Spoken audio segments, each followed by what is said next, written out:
baby, we are back. It's a Wednesday night. I don't care if it's just me and Sean. If it is, it is. If it isn't, it isn't. But I know I'm looking. I see a lot of you guys and gals out there already. My buddy Brian Haas already wants to fire Lawrence Frank. You can't fire Lawrence Frank, the general manager of the Clippers. He was my guy.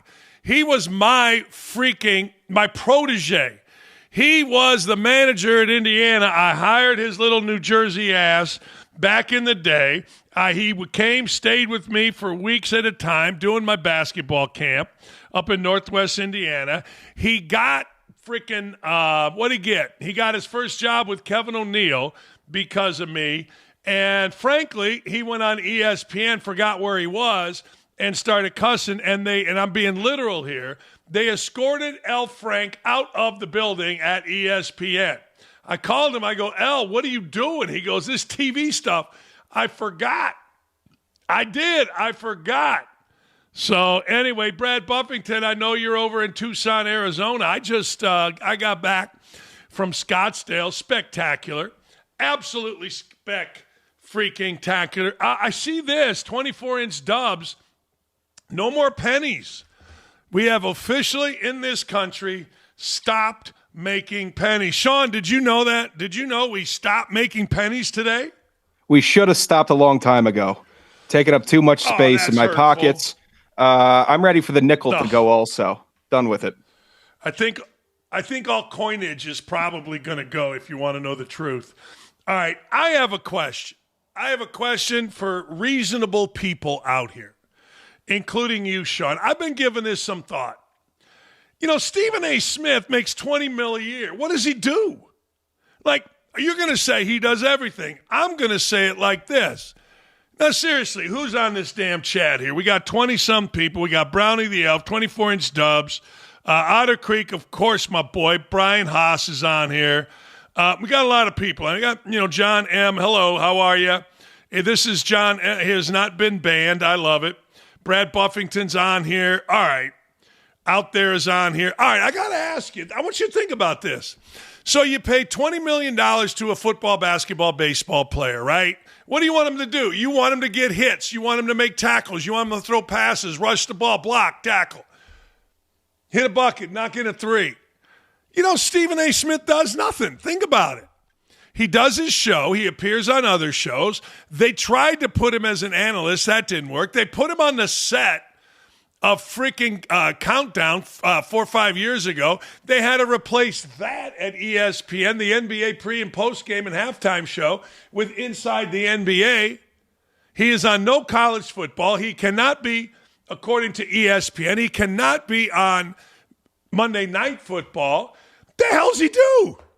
No, I mean, totally serious. There's no way his show brings in $20 million. Hi, Zach Holtz. There's no chance he brought in that. Guy asked me, what's my favorite Dan Dakich story? Dan Dakich was the first kid I ever threw off a team at Bowling Green. This dumbass refused to go to class, refused to do anything. So I kicked him off. His dad, a big Serbian guy. He's this monstrous Serbian guy. He's coming to see me. True story. I sat behind my desk. I told my youngest assistant, you're over here. we're going to put Mr. Ninkovic here. We're going to have my older assistant here and another younger assistant there. We're going to tell him that his kid's a piece of shit. We're going to tell him that we're kicking his ass off. And when he lunges at me, you two guys tackle him, and then the young assistant jump on and beat the shit out of him. That's a true story. So Mr. Ninkovic, 6'7", big, meaty, iron-working guy from Marquette, or from Milwaukee, he comes in. He's pissed. He sits down. I got my whole list of why his son was a douchebag. So I go through it, and I think my ass is going to get kicked here. I mean, I'm going to get my ass beat. Well, guess what? The dad started crying, started bawling. This big iron worker from Milwaukee, he started crying. And I'm sitting there going, huh? And then I felt bad. He's begging me to give him another chance. I said, no, man, can't do it. Your son's a pain in the ass. I took the same kids, and we won the MAC 2 years later. And I think he went to Wisconsin, Milwaukee, who plays IU tonight. I'll get into that. And I think he did, and I think that he had a decent career. What do you want to talk about today, Sean, before I get into all these questions? What are you thinking about today? You know, I've been thinking about this story since Sunday, and that is Mike McDaniel. Do you like Mike McDaniel, the head coach of the Dolphins? No, I hate him. I think he's a little douchebag, but go ahead. I think he's a jackass. I don't think he stands for football very well. Yeah. I don't think he looks like football, and that rubs off on me because no, he's not football. I'm all on football. You look like football. You look like damn football. That's all I've ever tried to do. And what he did, Mike McDaniel did, was after losing to the Bills 7 straight times, he decided after his one win to go and troll down in Miami at a Bills bar.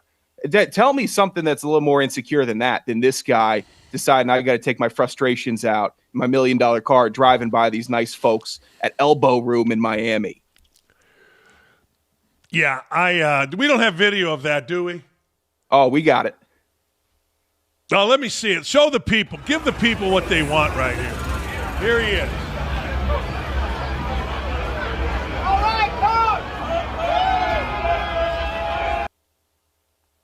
All right, I'm not going to lie. I kind of like it. I'm not going to lie. Look, the dude knows he's on his way out. The dude knows that, you know what, or maybe he doesn't. Hell, I don't know. But he should. If he doesn't, he should. He just doing a little trolling. I ain't mad at you. Do a little trolling as you drive by. Hey, Bills fans. Here's the weird thing about the Bills, and I think a lot of people know this. Man, oh, man, they got some fans. Those fans have Bills Mafia bars in Bloomington, Indiana. They've got them everywhere. In fact, my son told me that the Browns and the Bills both have, weirdly enough, and the Bears do too, but that's more every place, in Bloomington, Normal, Illinois. The Browns backers in Bloomington were insane. And to Bloomington, ladies and gentlemen, those of you that are Indiana fans tonight, IU takes on Milwaukee. I don't really care. I'm going to give you a piece of advice here. Take Indiana, 24.5. Your toes are going to be tapping. It's going to be back and forth probably for a while. Pretty good coach at Milwaukee, but Indiana's going to win by 30. I already took it. I told you last week, Purdue 32, that hit. Tonight, IU, give the 24.5. They're going to win, I don't know, 80-50 or something like that. I don't know, something of that nature. But we don't care because those of you that are IU fans, I want to put this out there. Omar Cooper's catch for Indiana University is the second greatest athletic moment, the second greatest athletic play in the history of Indiana University sports. Now, you're going to say to me, oh, Dakich, you're full of shit. No, I'm not. No, the greatest play, and it's hard to beat, is Keith Smart. Now, this is 100 years ago. I get it. If you want to say in the 2000s, I would go with one other play, two other plays, actually. A.J. Moyer's block on Boozer, Carlos Boozer, which basically sent Indiana into the Final Four, massive. And Michael Penix extending to either win or tie the game. I can't remember, first time they'd ever beaten Penn State. But the biggest play ever, Keith Smart, jump shot, left baseline. We win the national championship. I get a national championship ring. And, of course, Jim Boeheim, supposedly a loser. Knight was scared to death. He's full of shit, or he was full of shit. He didn't want to call timeout. Why? I'll tell you why. He didn't want the blame if the play didn't work out well. Anyway, I digress. Omar Cooper, Indiana is second in the country. And if you go by resume in college football, Indiana should be the number one team in the country if you go by resume. And I think we just put out the video of Keith Smart here a second ago. I'm just saying. Johnny Buzzin, hey, I got to be here getting old man supper, chicken pot pie ready. That's right. There's not a damn thing wrong with chicken pot pie. Those of us that grew up in the 70s and 80s, it was Friday night TV dinner in the little plastic or chicken pot pie. My mother actually used to let me take out the peas. There was one vegetable she told me I never had to eat. One was lima beans, but with chicken pot pie, I didn't have to eat the peas. That was big time. Hey, Dan, realistically, what do the Pacers need to do? Yeah, I don't know. I usually know. They got to get healthy. If I said this before, and it's a big if they can win, if the Pacers can win 25 games, I think Pascal Siakam should be MVP of the league. It's like Andre Dawson back in 1980, I think it was 7. Cubs came in last place, but Andre Dawson was the MVP. Why? Because they were so bad, they won way more games than they should have, and Dawson was the best player. But if Pascal Siakam, I don't know, if he can lead this mess to 40 40, 25, 20 wins. Dan, according to Mark Carlucci, you're so wrong about this. You couldn't be more wrong about this. Key Smart wasn't even supposed to get the ball. Of course he was. Well, you nuts? Dude was on fire. And at Indiana, there's nobody supposed to get the ball. I mean, nobody's supposed to get the damn ball. He's supposed to get the best shot possible. Who the hell tells you Indiana people? You Indiana people all act like you freaking guys know anything about ball. You don't know shit. You're talking to a guy that knows more about Indiana basketball inside and out than anybody you'll ever meet, and you're trying to tell me Key Smart wasn't supposed to get the ball? I got 2 words for you. My ass. Key Smart was on fire. He was the best player we had down the stretch in terms of scoring. Yes, Alford was the best player we had in terms of all year, but stop it, stupid. Just stop it. No. We got any fan questions? Give me some fan questions, would you? I want to rip some ass here. Let's go. Let's go to question 12 here, if we can. Oh, this works too also. Dan, love your show. Why did you call Bears fans out last week? Because the Bears fans are the Bears fans. I'm one of them. We're loud. We're stupid before the game.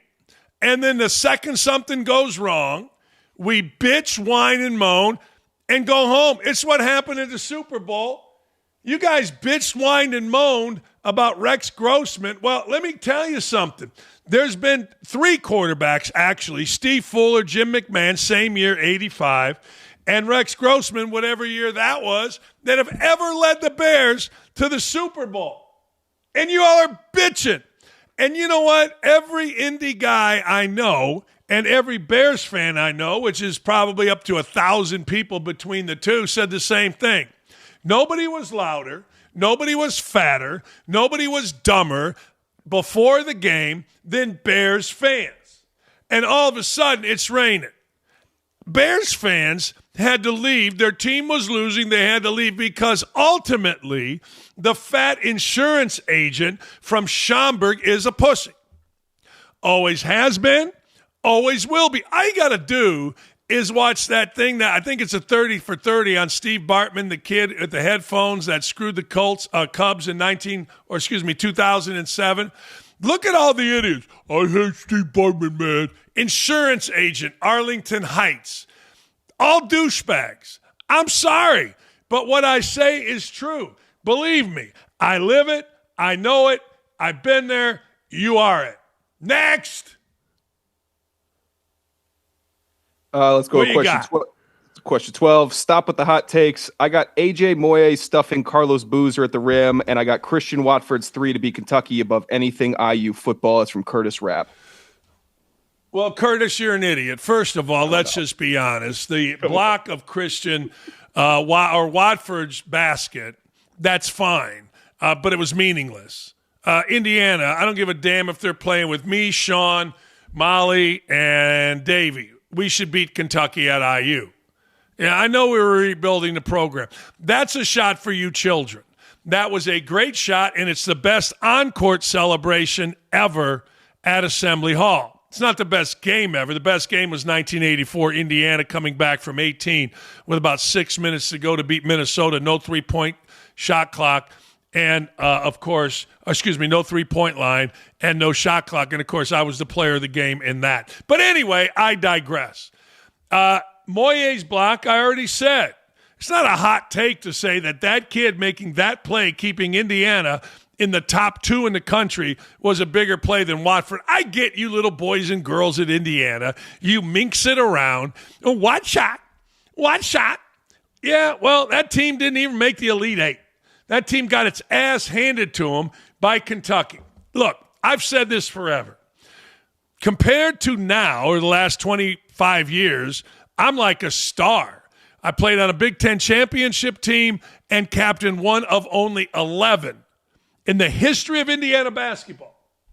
In the history of the NCAA tournament, going back to 19, I think it's 40 or 39, Indiana University has only had 11 Elite Eight teams. I captained and started on one of them. Compared to these jackasses now, the watch shot guys, they can't even sit at my table. I don't get to sit at the big boy table at Indiana. We did a great interview with Isaiah, 1981 champ, Isaiah Thomas. We're going to play it on Friday. I've always said I can't sit at the big boy table. Winning a Big Ten title, getting to Elite Eight, No, to sit at the big boy table at Indiana, you got to win a national championship. Moye, greatest play in basketball, put him in the NCAA Final Four. Watch shot, a thing for little boys and little girls to talk about. They were there, blah, blah, blah, blah, blah. Bite me. Don't give me hot take stuff. I'm giving you facts. Next! What do you got next, Sean? Anything?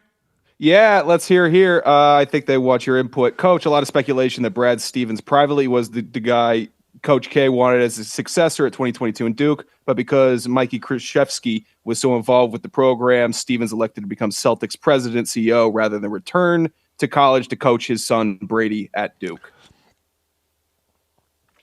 Let me ask you a question. Who's this guy?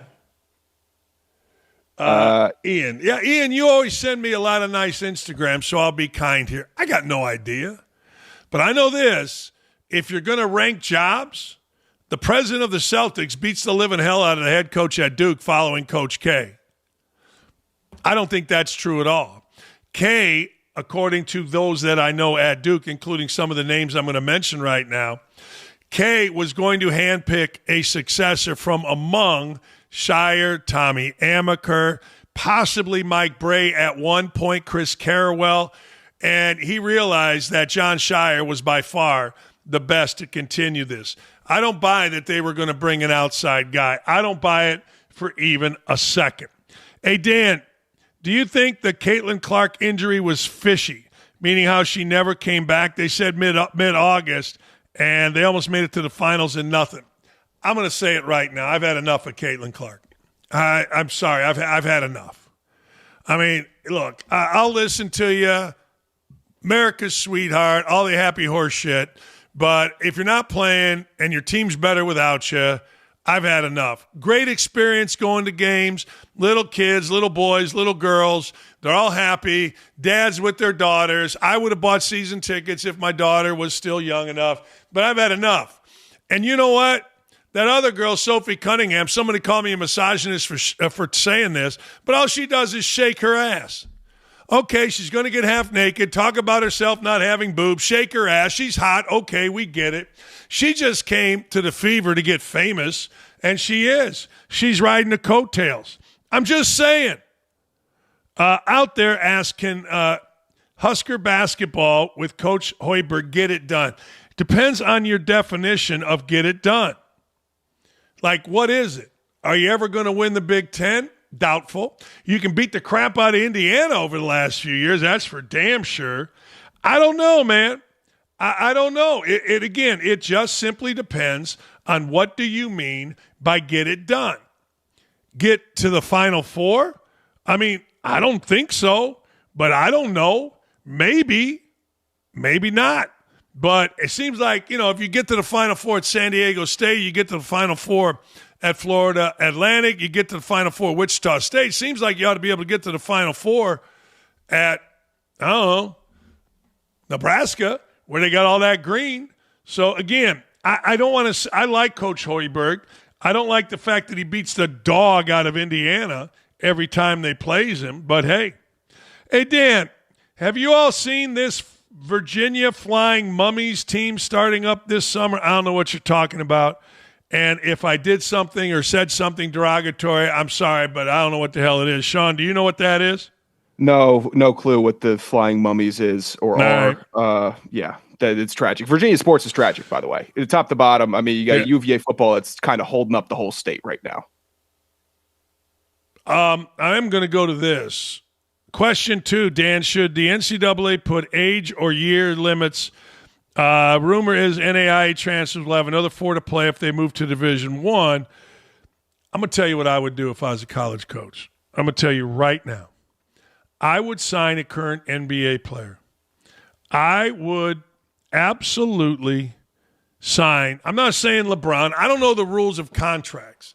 But if there was a player that was a free agent, I would say, hey, look,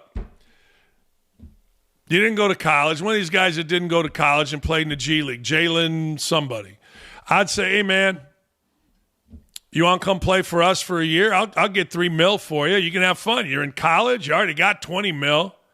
And I would do that and see what happens. What's the difference between signing some Serbian, signing some Israeli, Purdue signed an Israeli, Indiana signed a Serbian? What's the difference in signing him or a guy that is an NBA free agent right now? I don't really know. I don't. Of course there should be limits. Of course you can't have the Wild West. And to your point, NAIA guys may be, but I got to tell you, wouldn't you do that? Buzzard, I think it's almost, I don't know, it's almost going to happen. Like, yeah, 24-inch Dubs, Back to School is a great movie. Yeah. I mean, that's basically it, right? I mean, I don't know. All these guys come back to school. We're going streaking. We're doing all this stuff. Why not? When I was coaching at Indiana, I got a story for everything. When I was coaching in Indiana, there was a kid named Finkhauser. Forget his first name. He's a dentist now. And after I got done, I saw his dad. He goes, man, you were awesome to my kid. Thank you. I go, hey, man, I got to ask you. Your son lived in the it's a big fraternity. It's like one of the Fiji house. Your son lived in the Fiji house. Now, that's historically a party place. I go, you ever go to Dad's weekend? He goes, Dan. And he's a rich dude. He goes, I'm thinking about, if you want to do this, I'm thinking about paying for a year for the top floor. We renovate it and we live there.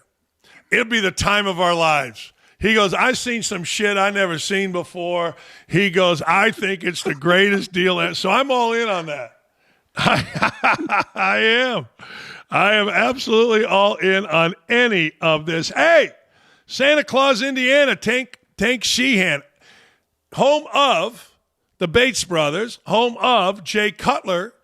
Is Chris Sigler from there? I don't know. But anyway, Santa Claus, Indiana is one of those weird towns where everybody, I guess, thinks they're Santa Claus. It's a true story. They got like Santa's Village. They got all this kind of stuff. Hey, Dan, do you think Amon St. Brown should have apologized for doing the Trump dance? Here's the thing. Never, ever in the history of ever complain, explain, apologize.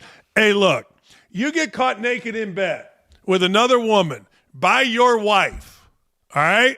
You don't say, honey, I'm sorry. What does that do for you? You're in bed with another woman and your wife is right there.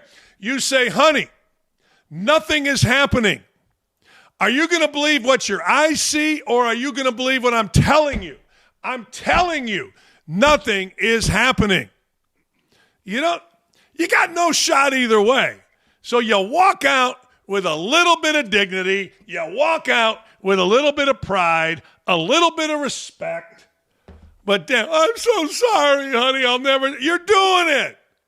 What are you talking about? Look, you danced. You did that Trump thing. So what? Who's mad?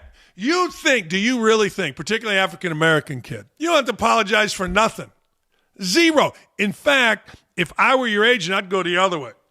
I'd say, this Stephen A. Smith is making $20 million and he's kind of a useful idiot. Like they tried him out on every show. I got to tell you, there's money in being an African-American conservative. And you already, whether you are conservative or not, I don't care. But there's money in it. There's big money in it. So embrace this. Or what? I'm so sorry. Who are you sorry to? That's the biggest question. Who are you apologizing to? Let me ask you. The answer, idiots. Simply that. Like Pat McAfee had Donald Trump on his show. And all right, I'm going to tell you. If I'm I am. I've been 20 years, whatever I've been, doing shows, streaming now, all that stuff. I'm not Republican or Democrat. I certainly lean now common sense, which is conservative, but I grew up. My father was a union rep, all that kind of stuff for teachers and all that. So, I didn't really care. I wanted to put a ball in a basket, get a scholarship, and chase girls. I ain't going to lie. That's what I wanted to do. Then when I got older, I wanted to hit a softball, keep my job, and be a good husband and father. Fine. But I got to tell you, there is such a freaking market right now for Amon St. Brown to come out and say, hey, I'm a conservative. I think Trump's great. He will be on Fox News every night, as opposed to he's not. Trump, again, I got sidetracked. Trump goes on McAfee. I gave you my background. If Obama, Clinton, you name a Democrat, former president, said, I want to come on your show. Hell yes. Hell yes. I mean, Obama went there and nobody played basketball like a girl more than Obama, and I apologize to women. He was a jump shooter. He called fouls. He whined if he was losing. I coached girls. I did. I had a girls' basketball camp for 24 years. I coached my daughter. Nobody whines bitches more than a Dakich, but girl basketball players when it doesn't go well. That's Obama. So Obama would give his dopey-ass picks, right? He would give his picks with that weirdo Andy Katz, and ESPN folks loved it. Sage Steele tells a story about Biden being so out of it, his people knew that when she interviewed him, they had to script the questions because he was gone. And ESPN's lovers, the liberals, loved it. McAfee on Veterans Day has the sitting president, the commander-in-chief, in front of troops, and these guys are bitch. I love what McAfee said. F you. Never complain, never, ever in this world, never even think about explaining. Hey, Dan, question from Mara. What are you getting your wife for Christmas? I think she's hinting I need to shop early. I don't know. But I'll tell you what I'm doing, Johnny B. I'm sniffing around. And I'm not talking about in her panty drawer. I'm not talking about her perfume. I'm sniffing. What's she looking at? What's she talking about? John, you know this from listening to, yes, that's right. That's right, Robert Shelby. She got a new house, damn it, and she gets everything she wants in this house. Yeah, new floors. Do it. Hey, Dan, need a new bed. Do it. Hey, Dan, we're going to put even as little as new handles. Do it. I don't care. A rug showed up yesterday out of the blue. You know how expensive rugs are? A rug. I'm like, what the hell is this? She goes, it's a rug. I go, I can see it's a rug. Where the hell's the rug go? I'm sniffing, Johnny B. Tell Mara, tell her, just don't you worry. And when I'm done sniffing, which will be somewhere around before the 10th of December, I will have for all of you a great Christmas present. That's right. That's right. We got any more questions from the Peanut Gallery? Oh, yeah, we got some questions. John Buzzard asked a really good question off of one of your big topics of the week. And that was dogs in stores. Dan, can we ban pets from businesses, and should it be illegal to put up Christmas trees prior to Thanksgiving? A little two-hitter for you. All right, the Christmas trees before Thanksgiving, I don't know about illegal, but you should be allowed as a neighbor to go piss on the front lawn of people that have a Christmas tree up before Thanksgiving. I'm talking about full-fledged urination. I'm talking about no arrest. I'm standing out there looking at you and your family in the window, and I am just peeing. That's number one. Number two. So, Sean, I don't know if you saw this, but the other day, I'm in Fishers, Indiana, and I don't care what you do. I could look it up right now. Top 10 suburbs, cities to live in the country. Fishers, Indiana and Carmel, Indiana are always in the top 10. Always. Brand new place. Fishers is the next. I live in Indy. Fishers is, I don't even know the boundary, but it's over there. I go to the Verizon store, turn in my old phone because I got a new phone. I go in there, I'm talking to the guy. I walked in, I see a dog. This is a beautiful new Verizon store, right in a brand spanking new, one of those brand new strip malls, and all right, everything's brand new. I walk in, guy's there with a dog. I'm like, all right, okay, that's not great. Little pug, not but little. Sean, the guy's got my phone. I'm at the desk, my back's to the dog, and I smell it. I'm like, oh, man. And I turn around, and there's a big old pile right there. And the young guy that I was talking to starts laughing. He goes, oh, man, that's cool. I go, what the hell's so cool about it? I go, the dog just took a shit right in your place here. And the guy got my phone, and I looked at this guy, and he it was carpeting. It wasn't a hard floor. The dog took that's tragic. Why are we are we a third world country? Is that what we are? Are we Afghanistan? Is that what we're doing? How long did you have to ruminate in it? I know, very short time because I was just about done. Yeah, I did. But this guy, man, I just walked by and he looked at me and I didn't say nothing because I figured it'd be on Twitter and somebody will say I didn't say jack. I didn't say nothing, zero. But I just looked at him and I looked at the people in there like, why, Sean? You're young, I'm old, so I'll defer to you. Why are dogs in supermarkets, stores? Why? People aren't having kids anymore, Dan. So they're bringing their de facto kids, the dogs, with them. And that means, I got to bring something with me because I can't be alone with my dark thoughts like we all have. I don't like a dog at the brewery. I don't like a dog at the bar. I'm weird. I'm old school from a very traditionally Southern family when it comes to pets. We bury our dogs in the backyard. We dig our holes for the dogs before we bury them. So we understand the line between dog and family member. These people don't have families, Dan, so they're making the dogs their families, and it's messing everything up. I'm not going to lie to you. I never thought about that. I never thought about it. I never thought of it that way. I raise a Milo's unsweetened tea or calorie-free tea to you, or maybe this is whiskey. I don't know. It's not. It's Milo's iced tea. My wife loves it. I don't drink on the job, but hey. All right, what else you got? Let's go to question 9 here. This one's been sitting since last week, and I'm kind of curious of it also. Dan, I have to ask, are you a fan of Teddy Roosevelt? You remind me of 21st century version Speak Loudly. CSI shows prove it isn't worth carrying a big stick anymore. Yes, males have been ostracized for having a backbone for so long. Most don't know what to do with a stiff one anymore. Really? I like what I've seen out of Teddy. I'm not going to tell you. I'm not Bob Knight, where I try to be the smartest guy in the room historically.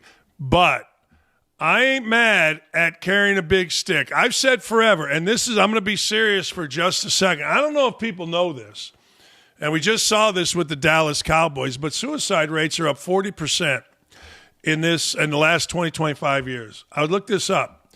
They were at one point, I think it was something like 10 out of 100,000. Now it's 14 out of 100,000, which is up 40%. And I'm not going to tell you I have all the answers, but I will tell you this. They're up because we don't let kids fail. We protect too much. You got to learn how to fail. You got to learn when things go bad that it's not the end of the world. Some people think it is the end of the world. That kid with the Cowboys, I feel so terrible for his family. You know, he was going too fast, whatever he was doing, chased by the cops. Okay. It wouldn't have been the end of the world if he got caught. Even if he went to jail for a little, it wasn't going to be the end of the world. But I don't think, and again, I'm singling him out because he's the most recent. But the truth of the matter is, I've said this for years now. You've got to make kids have to let kids fail And you've got to let people know that just because somebody criticizes them, just because they make a mistake, and maybe it's a big one, just because they get canceled or whatever, it is not the end of the world. Like, I'm sorry, but I've lost jobs. I've gotten jobs. I've been divorced. I'm married to my best friend.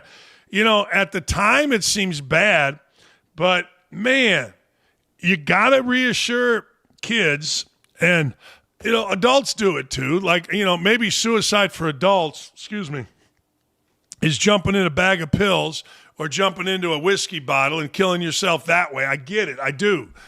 But man, and so carrying a big stick, back to that, you know what? There's nothing wrong with disciplining somebody. There's nothing wrong with, you know, I paddled my kids. I'm not going to lie.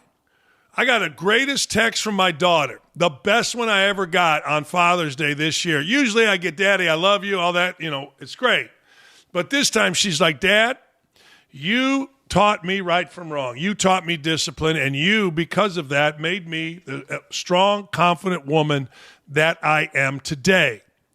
And there was a lot more to it. I love you, all that, and that's all great. But that part to me as a father made me feel good, because we're all insecure as parents.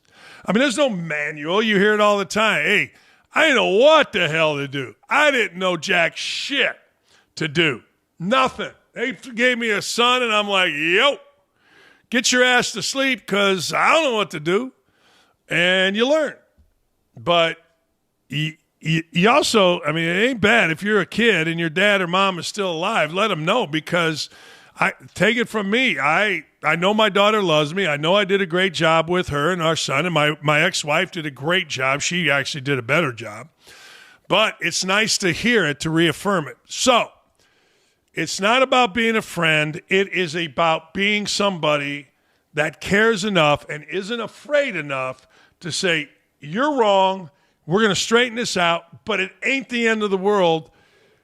Man, this suicide stuff, man, I'm not going to lie to you. It scares the absolute freaking shit out of me. My mom used to paddle us. We used to fake cry because it didn't hurt, 1 or 2, but 6 or 7, it started hurting, so she'd hit, oh, my God, Mom, you're killing me.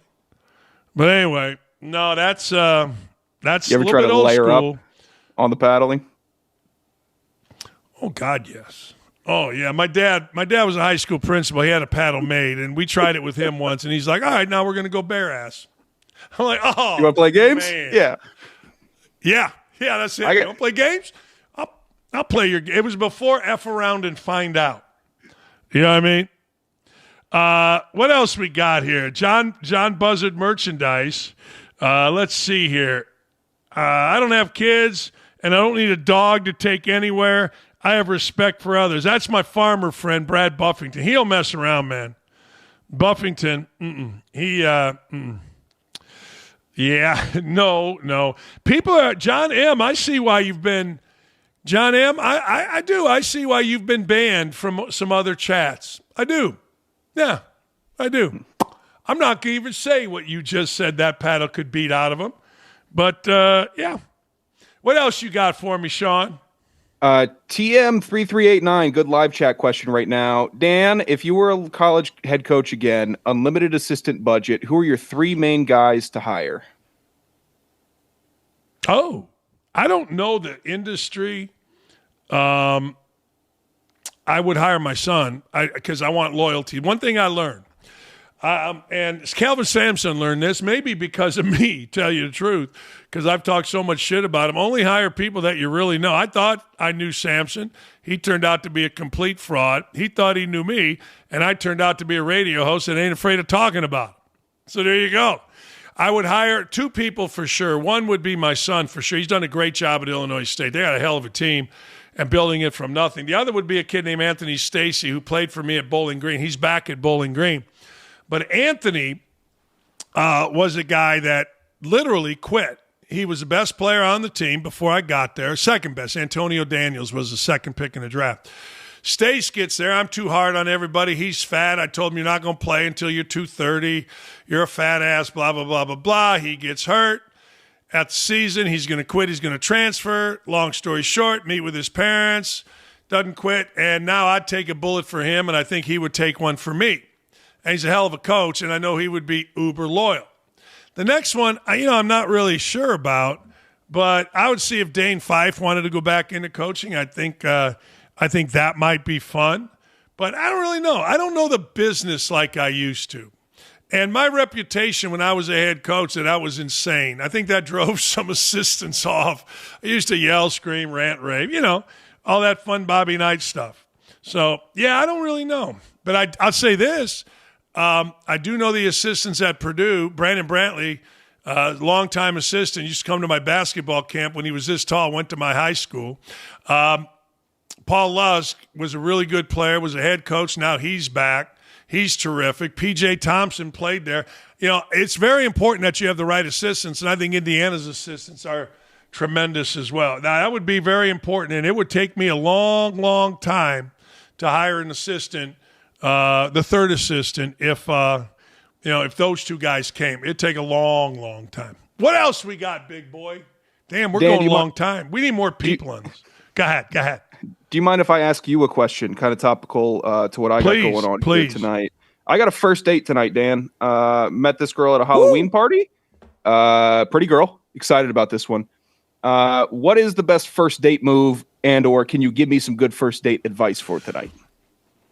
I'm going to give you great first date advice. All right, here's number one. Open every door. That is number one. Every single door.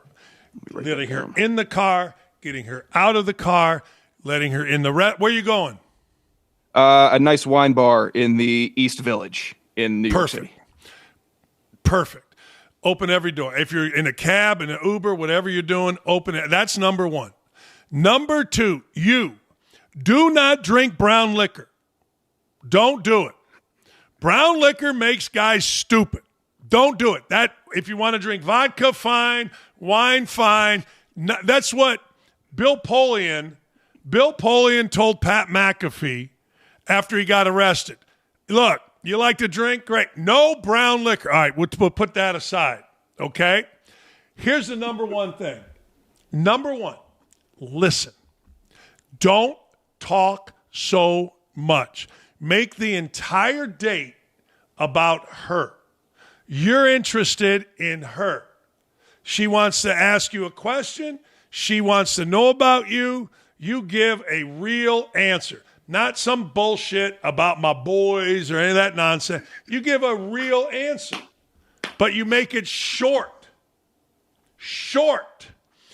The only thing, my wife and I, she didn't know this until after we would literally, she was in Syracuse, I was here, I finally got her to dump the boyfriend. We would literally talk on the phone for 3 to 4 hours a night. And Sean, I swear to God, I fell asleep a few times during the conversation. Dead asleep on the pillow. I just listened. I'm telling you, just simply listen. Don't force drinks on her. Don't be like, hey, I'll get you another one. Do not do that. An intelligent woman, an intelligent girl will not appreciate that. She'll think you're creepy. Period. That is really important. Don't be, hey, that thing's empty. Let me, no. Hell no. No. And when you are talking to her, and I won't go any farther because whatever, look at her. Don't look, put that phone up your ass. Now, seriously, see this phone? Phone's not on the table, Dan. Yeah. I'll keep the phone up. Don't put it on the table. You like this girl, I could tell. You say, hey, she's pretty. I met her at a Halloween party. You're going to take her to wine bar. You're going to spend a little money on. Great. Don't even, my boys are buzzing me. No, it doesn't look important. It looks stupid. Now, if you see Dakich's text, that would probably impress her, right? Of course. But anyway. Give me your ring in about 90 minutes. Sorry, I have to take this. Sorry, baby, it's business. Stick that phone up your backside. And if she wants to talk on the phone, all right. But remember this, too. You're a handsome guy. You like her, fine. You don't need her. It's not like you can't, swipe right or whatever you guys do now. So Don't be needy. Never, ever, ever needy. Never needy. If you got to swallow it, but never be forceful. You're paying the bill. If you split the bill, I swear to God, I'm firing you. And I'm not splitting the bill. I'm not splitting the bill, Dan. I've never split the bill. You split that freaking bill, we're throwing hands. There's no split. I've lost two good women here in the last probably 2 months, and it hasn't been because of splitting bill or cheap this year. Communication issue. Why have you lost them? Yeah, communication. Not listening enough. I needed to hear the listen talk. I needed to hear that tonight. Dude. Hey, everything in the world goes back to 2.5 Men. Okay? Everything. I don't care what it is. Charlie Sheen, 2.5 Men. He tells somebody, I think Alan, his brother, he goes, when I say I understand and look in a woman's soul, I'm not thinking about any. I don't even know what the hell she said. I understand. Yeah. Oh, yeah, I understand. I'm thinking about the Cubs. So fake it till you make it. That's it. But don't fucking talk. Listen. She don't care. Oh, you took one on an ice cream date? Is that what I'm hearing? What is Aaron can't go airing me out here. Yeah, ice cream date ended poorly after the weeks. But look, all right, I'll listen better. Listen. I got some decent stories. Listen. Huh? I feel like that'll carry. I got some decent stories. I feel like that'll eat up some time here during this date. But I'll sit down. You're not keep trying to tonight. eat up time. No. If the date goes well and you trick her into going on another date with you, then you know what? Guess what? Then you can tell her your boring ass stories. Then you can do that. And I say, I think I'm going to the Twitter chat or the YouTube chat right now. When I say this, I mean this. Sincerely, nobody, mostly this woman, cares about your fantasy team. Nobody in the history of the world cares about your fantasy team. 6-4. Period. Just got Rasheed back. Come on, that's exciting. I held out for 6 weeks for Rasheed Rice to get back on my team. What do you mean? That took strength, Dan. Let her see your strength in your musk. In your aura. Let her see that. And for God's sake, don't talk about any family member. Unless she asks, hey, you got any brothers and sisters? All right. But, hey, I was talking to my mom. No. If she mentions your mom, her mom, do this and it'll end the date. Hey, man, your mom hot as you? What?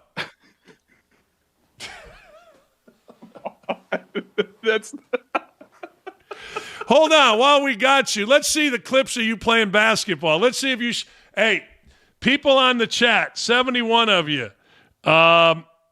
Let's see. Yeah, 24-inch nails. I love sports, but even I don't give a F about your fantasy team. Right?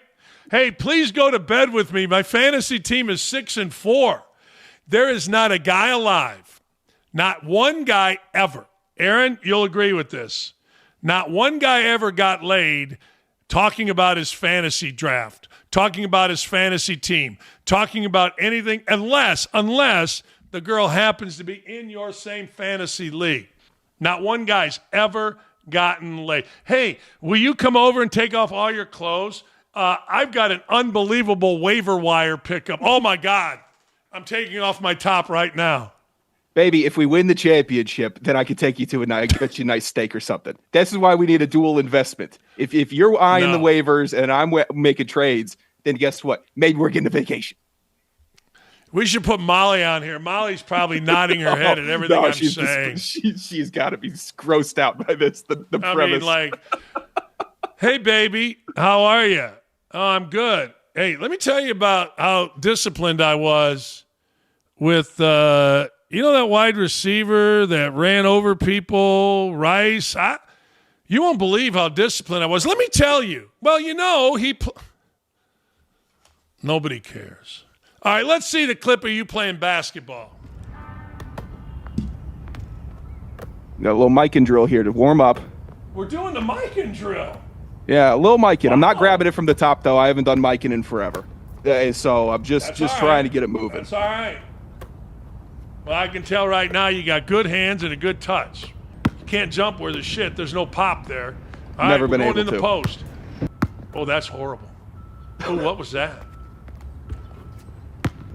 Oh, what are we doing with that offhand? Is that left-handed or right-handed? It's right-handed. My left hand is far too much on the ball. Yeah. I'm backing All right, down. those of you that are on the YouTube chat, do you think?